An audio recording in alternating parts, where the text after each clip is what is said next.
پانی پلانے والے کو اللہ تبارک و تعالیٰ نے بہت سے اعزاز و اکرام سے نوازنے کا وعدہ کیا ہے۔ نہ صرف دنیا بلکہ آخرت میں بھی اللہ تبارک و تعالیٰ نے پانی پلانے والے کے لیے عظیم اجر و ثواب رکھا ہے۔ جب کوئی کسی کو پانی پلاتا ہے یہ ایک چھوٹی سی نیکی ہے، لیکن اس کا اجر و ثواب بہت بہت عظیم ہے۔ ہمیں اپنے پیارے آقا صلی اللہ علیہ وآلہ وسلم کی بہت سی احادیث سے یہ پتہ چلتا ہے کہ پانی پلانے والے کے لیے اللہ تعالیٰ نے کس قدر انعام و اکرام رکھا ہے۔ میرے آقا کریم کی چند احادیث کے مفہوم آپ کے سامنے رکھا جا رہا ہے۔ آقا کریم نے ایک جگہ پر ارشاد فرمایا کہ پانی پلانا صدقہ ہے، ایک اور جگہ پر آقا کریم کا ارشاد ہے کہ پانی پلانا صدقہ جاریہ ہے، اور ایک جگہ پر فرمایا کہ پانی پلانے سے بڑھ کر کوئی صدقہ نہیں ہے۔ پھر ارشاد ہوا کہ پانی پلانے سے مرادیں پوری ہوتی ہیں، اور ایک اور جگہ پر آقا کریم کا ارشاد گرامی ہے کہ پانی پلانے سے بیماریوں کا علاج ہوتا ہے۔ پانی پلانا باعث مغفرت ہے، اور میرے آقا نے فرمایا کہ دنیا میں پانی پلانے پر جنت میں شراب کی میزبانی ہوگی۔ اس ویڈیو میں ہم اسی طرح کا ایک واقعہ لے کر آئے ہیں جس میں یہ بتایا جائے گا کہ کس نے محبت اور اخلاص کے ساتھ مسلمانوں کے لیے پانی کا انتظام کیا گیا، اور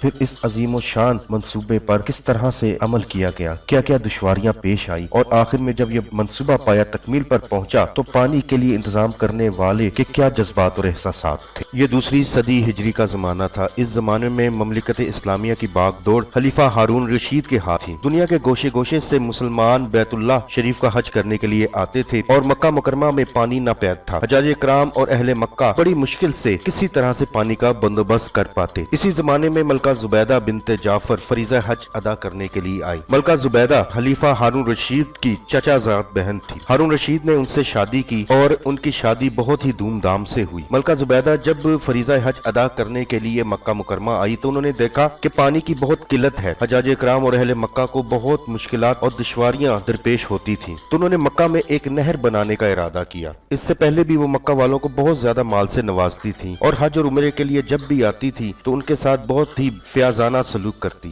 اب نہر کی کھدائی کا منصوبہ سامنے آیا تو مختلف علاقوں سے ماہر انجینئرز کو بلایا گیا۔ مکہ مکرمہ سے 35 کلومیٹر شمال مشرق میں وادی حنین سے نہر بنانے کا منصوبہ نکالا گیا۔ یہ مقام عرفات سے 12 کلومیٹر جنوب مشرق میں واقع تھا۔ علاوہ ازیں منع کے جنوب میں صحرا کے مقام پر ایک تالاب بیر زبیدہ کے نام سے تھا جس میں بارش کا پانی جمع ہوتا تھا، اس کو بھی اس نہر کے ساتھ شامل کرنے کا منصوبہ تھا۔ ملکہ زبیدہ نے انتہائی شوق، جذبے اور اخلاص کے تحت نہر کی کھدائی کا کام شروع کروایا۔ وہ حجاج کرام اور اہل مکہ کو پانی کی دشواریوں سے نجات دلانا چاہتی تھی، اور یہ کام صرف اللہ کی خوشنودی کے لیے کرنا چاہتی تھی۔ اس بات کا اندازہ اس بات سے لگایا جاتا کہ جب نہر زبیدہ کی منصوبہ بندی شروع کی گئی تو اس منصوبے کا منتظم انجینئر آیا اور کہنے لگا، آپ نے جس منصوبے کا حکم دیا ہے اس کے لیے خاصی اخراجات درکار ہیں، کیونکہ اس کی تکمیل کے لیے بڑے بڑے پہاڑوں کو کاٹنا پڑے گا، چٹانوں کو توڑنا پڑے گا، نشیب و فراز کی مشکلات سے نمٹنا پڑے گا، سینکڑوں مزدوروں کو دن رات محنت کرنی پڑے گی، تب کہیں جا کر یہ منصوبہ پائے تکمیل تک پہنچے گا۔ یہ سن کر ملکہ زبیدہ نے یہ بہت ہی دلچسپ جواب دیا، اور اس نے چیف انجینئر سے کہا، اس کام کو شروع کر دو، خواہ کوہاڑے کی ایک ضرب پر 1 دینار خرچاتا ہوں۔ اس طرح جب نہر کا منصوبہ تکمیل کو پہنچا تو منتظمین نگران حضرات نے اخراجات کی تفصیل ملکہ عالیہ کی خدمت میں پیش کی۔ اس وقت ملکہ دریائے دجلہ کے کنارے واقع اپنے محل میں تھی۔ ملکہ نے وہ تمام کاغذات لیے اور انہیں کھولے بغیر دریا برد کر دیے، اور کہا، الہی مجھے دنیا میں کوئی حساب کتاب نہیں لینا، تو بھی مجھ سے قیامت کے دن حساب نہ لینا۔ ملکہ زبیدہ نے یہ عالی شان کام سر انجام دیا۔ حجاج کرام اور اہل مکہ کو پانی کی قلت کا مستقل خاتمہ کیا۔ اللہ تعالیٰ اس نہر کو اس کے حق میں صدقہ جاریہ بنائے۔